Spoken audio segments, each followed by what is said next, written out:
warroonni biyya Dubaay jirtan imuun keessan isiniif bilbiluu didee hedduu akka isin rakkisaa jiru niin beeka. Warroonni imuun keessan bilbila isiniif hojjechuu didee viidiyoo tana keessatti haala itti bilbiluu dandeessan isinitti agarsiisa. Amma nama Dubaay jiru tokko irratti bilbileetiin isin agarsiisa na waliin tura. Obboleettiin teenya kun kan jiraattu biyya Dubaay. Kun lakkoofsi koodii akkuma argitan duwwaa 971 irraan ka'aa biyya Dubaay jechuudha. Lakkoofsa gama dhumaa akka namoonni irratti bilbilee hin jeeqneefiin dhoksee. Okay, amma gaaddisee kanarratti bilbila. Maal godhuu qabdan? Amma obboleettii teenya tanatti akka VPN connect godhattu itti himeen jira. Isheen VPN isii connect gootee jirti. Amma ani kan jiru biyya Saudiiti. Yoon ani bilbiluuf isheen waan VPN connect gooteef abbaa barbaadeef yoo bilbilte yoo itti bilbilan sirriitti hojjetaafi jechuudha. Amma itti bilbileen isin agarsiisa walumaan laallamee. Kun akkuma argaa jirtan ringing jedha ni bu'aa jechuudha.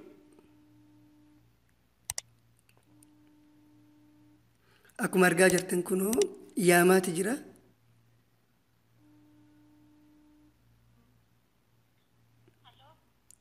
Hello, gaaddisee.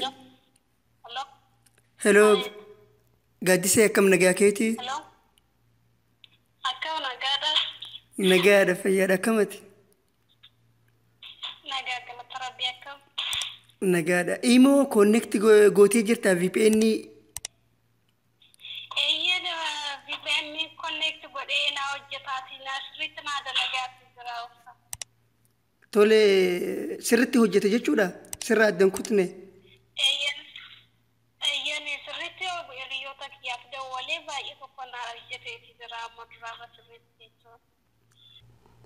Akkuma amma bilbilee isin agarsiise kana akkaataa haala imoo keessaniin rakkoo tokko malee nama barbaadaniif bilbiluu dandeessan viidiyoo irraa tana keessatti isin agarsiisa. Viidiyoo guutuu isaa hanga dhumaatti yoo daawwattan rakkoo gama imootiin isin mudate furuu dandeessan jechuudha. Hanga dhumaatti viidiyoo kana daawwadhaa, like, share godhaa hiriyoota keessaniif.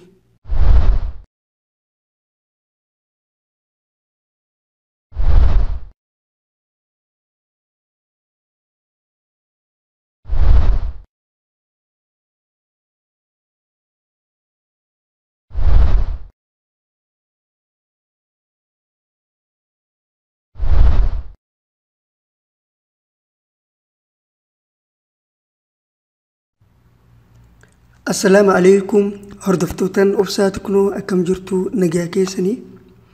Hedduun keessan waa'ee imoo irratti tibbana gaafilee hedduu nagaafachaa turtanii viidiyoo guyyaa har'aa keessatti kan isiniif deebisu ta'a.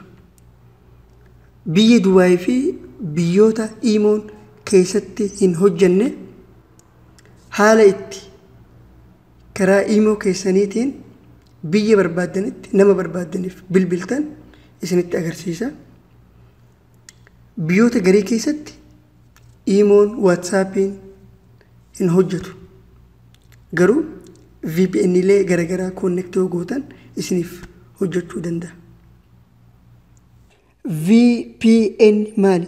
Moggaasni maqaa isaa Virtual Private Network irraa kan dhufe yoo ta'u teknoolojii yeroo interneeta fayyadamtu odeeffannoo kee iccitaawaa dhoksaa godhu jechuudha. VPN akkamitti odeeffannoo kee kampanii SIM kaardii itti fayyadamtu jalaa dhoksa. Dura konnekshinii kampanii SIM keetii fayyadamtee VPN itti connect goota. Yeroo kana konnekshinii kee iccitaawaa secure godhee gara server VPN itti ergee IP biyya kampanii SIM kaardii kee itti si beeku dhiisee kan biroo haaraa sii kenna. San booda konnekshina VPN fayyadamta jechuudha. IP haaraa inni sii kennu kan bakka jirtu sanii osoo hin taane fakkeenyaaf Oromiyaa keessa yoo jiraatte IP biyya Ameerikaa sii kenna. Ati Oromiyaa jiraattus akka nama Ameerikaa jiruutitti beekamta jechuudha. Kanaafuu kampanii SIM keetii bakka ati jirtu hin beeku. IP haarawa yeroo yerootti waan sii kennuuf yeroo adda addaatti IP haaree adda addaa fayyadamuu dandeessa. Interneta si barbaachisa VPN fayyadamuuf eeyyeen internet kan si barbaachisuuf gara VPN itti connect godhuu qabda. VPN sadeen kanaan yaaleetiin jira. Namoota hedduufis ergeetiin ture. Garuu namoonni biyya Dubaay keessa jiraatan hedduun isaanii super VPN dhaan sirritti nuuf hojjetaa kan naan jedhanis jiru. Garuu iddoo tokko tokkotti super VPN hin hojjetu warroonni jedhanis jiru. Garuu warroonni super VPN isaan didee hotspot shield kajuu kun bakka super VPN didetti isaaniif ni hojjeta. Gariinis VPN super VPN fi hotspot shieldinu nu hojjetu didee jira warroonni jedhanis jiru. Warroonni har'a gara YouTube channel Obsaa Teknoo dhuftan baga nagayaan gara YouTube channel Obsaa Teknoo dhuftanii warroonni hanga har'aatti YouTube channel kee subscribe hin godhin iddoo subscribe jettu kana yeroo tokkoof tuqxanii jechuudha. Maqaa Obsaa Teknoo jettanii barreessuu hin dagatina.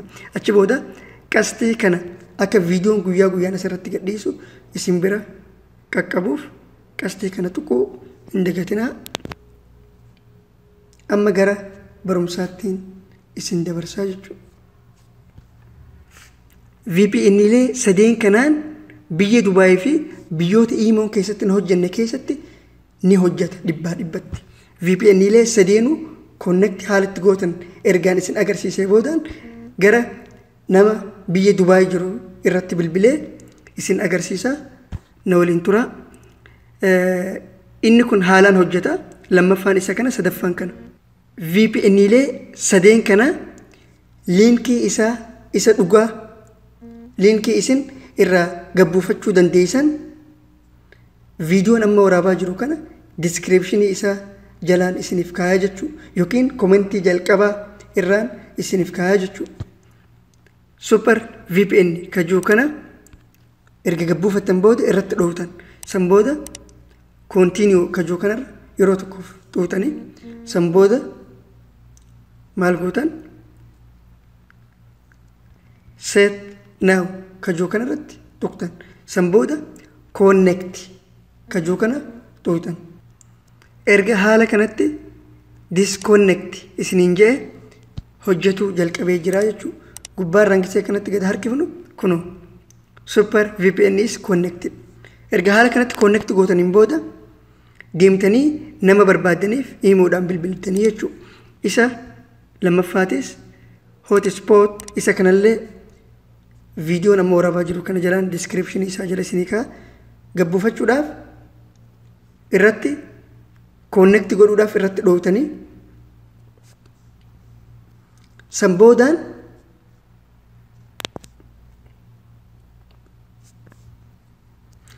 VPN isa lammaffaa kanaas haala super VPN haala nama isinitti agarsiisa kanaan buufattanii inni lammaffaa hotspot shield kajuu kan Facebook Messenger keessan akka isiniif bilbilu taasisaa jechuu inni kun.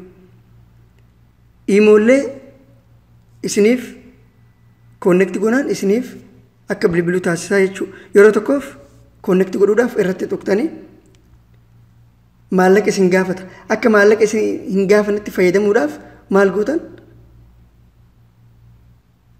Iddoo X jettu kana yeroo tokkoof tuutan. San booda maal gootan? Jala gabbuutan. Erga haala kana jala gabbuutan booda X kajuu kanarra yeroo tokkoof tuqtan. San booda haala kanatti isinii dhufa. Achi booda on kana gootanii san booda haala kanatti bakka aapiin kun jiru isin geesseeti connect godhaa isinin ja'a on godhaa isinin ja'a deemtanii maal gootan kun off irra jira on irratti deebistanii jechuudha. On gootan erga on gootan booda haala kanatti isinii ba'a. Achi booda connect kajuu kanarratti xuuxan yeroo tokkoof. walakkaa kanarratti connect irratti xuuxanii jechuudha. San boodan haala kanatti maree connect godhaa jechuudha. San boodan maal gootan? Okay.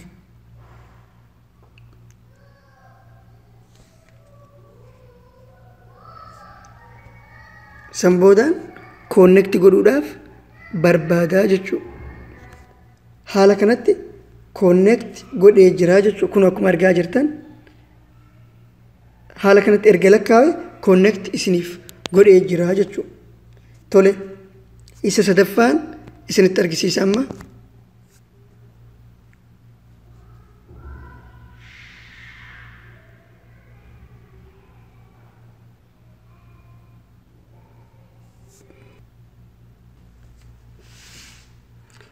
Lamaan kana waliin laallee jirra. Amma isa United Arab Emirates Fast VPN isa jedhu kana waliin laalla. Isa kana connect goonee kaanee san booda imoon bilbilaa jechuudha.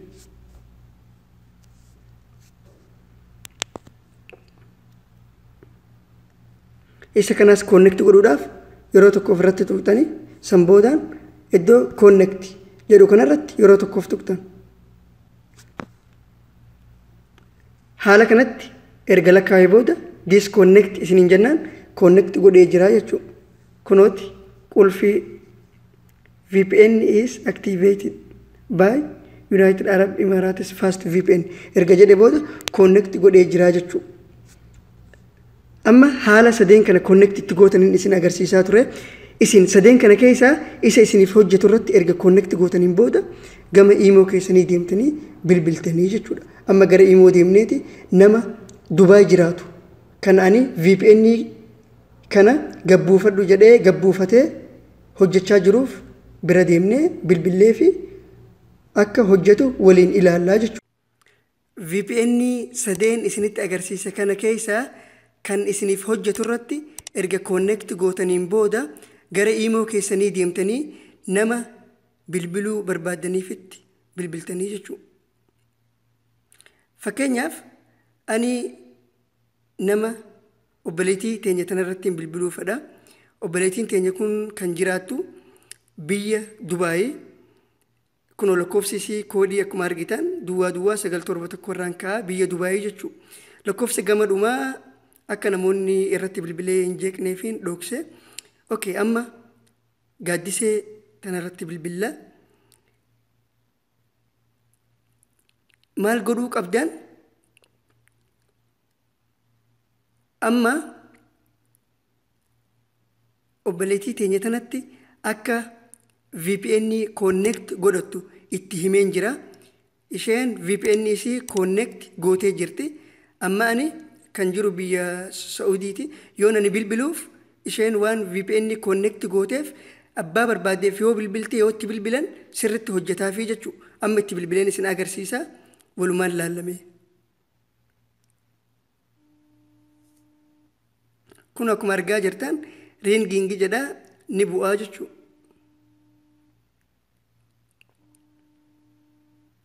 Akkuma argaa jirtan kunoo yaamaati jira.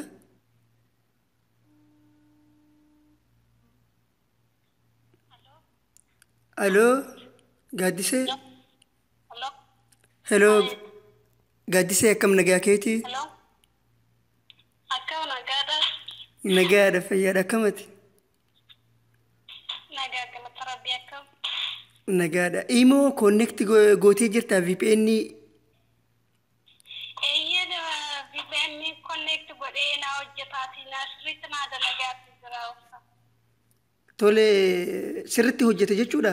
Sirra addan kutne. Eeyyeen sirriitti hiriyoota kiyyaaf dawwalee baay'ee tokko na hojjeteeti jira amma duraarra sirriitti jechuudha. Eeshi gaariidha galatoomii gaaddise. Eeshi atillee galatoomee du galatoomee. Eeshi nagayaan ture. Akkuma argaa jirtan gaaddiseen kan jirtu biyya Dubaay. Isheen VPN isin connect goote isa super VPN isa jedhu kana walumaan dhagaa turre sirriitti hojjeta sagaleen isii sirriitti dhagahamaa ture. isinis VPN sadeen kana keessaa isa isiniif hojjetu irratti connect gootanii nama barbaadaniif bilbiluu dandeessanii jechuudha. Warroonni biyya Dubaay jirtanii fi akkasumas warroonni biyyoota imoon keessan itti isiniif hojjechuu dide jirtan haala kanatti VPN'n connect gootanii itti fayyadamuu dandeessan. Yoo hotspot kan jedhu kun yoo isin dide super VPN yaaltan. Yoo super VPN iddoo tokkotti super VPN'n hojjechuu dhiisuu danda'a. Yoo hojjechuu dide isa UAE fast VPN isa jedhu kana yaaltanii jechuudha. Haala kanatti sirriitti isiniif hojjechuu danda'a connect goonan. Viidiyoo tana karaa WhatsApp fi Messenger fi Facebook hiriyootan keessan kan imoon dalaguu didee fi hedduu isaan rakkisaa jiru biraan gaha. Viidiyoo YouTube irratti laayikii godha. Viidiyoo laayikii godhuun keessan akka viidiyoon namoota hedduu bira ga'u taasisa. YouTube kana irratti lammiileen garaagaraa viidiyoolee guyyaa guyyaan dalagan YouTube irratti maxxansan hedduu walii daawwatan, hedduu wal jajjabeessan, laayikii hedduu argatan. YouTube irratti viidiyoo laayikii yoo gootan namoota viidiyoo dalagu saniif bu'aa guddaa qaba. Kanaafuu nutis akkuma baay'ina keenyaatiin namoota Oromoo kan YouTube kana irratti waan gaggaarii dalagan kanneen diraamaalee garaagaraa, fiilmii, baacoo, wantoota nama barsiisaa fi nama bohaarsaa kanneen dalaganii YouTube kana irratti gadhiisan laayik godhaaf. Maaliif isin laayikii godhuun keessan wanta isin irraa hir'isuu hin jiru. Garuu namoota saniif bu'aa guddaa qaba. Kanaaf nama Oromoo kamuu kallattii hundaan waan dandeessaniin akka cinaa dhaabbattan asumaan dhaamsa isiniif dabarsaa. Viidiyoon guyyaa irraan tanaa kanuma fakkaata. Viidiyoo biroo waliin hanga walitti deebinu nagaan naaf tura. Assalaamu alaykum wa rahmatullaahi wa barakaatuh.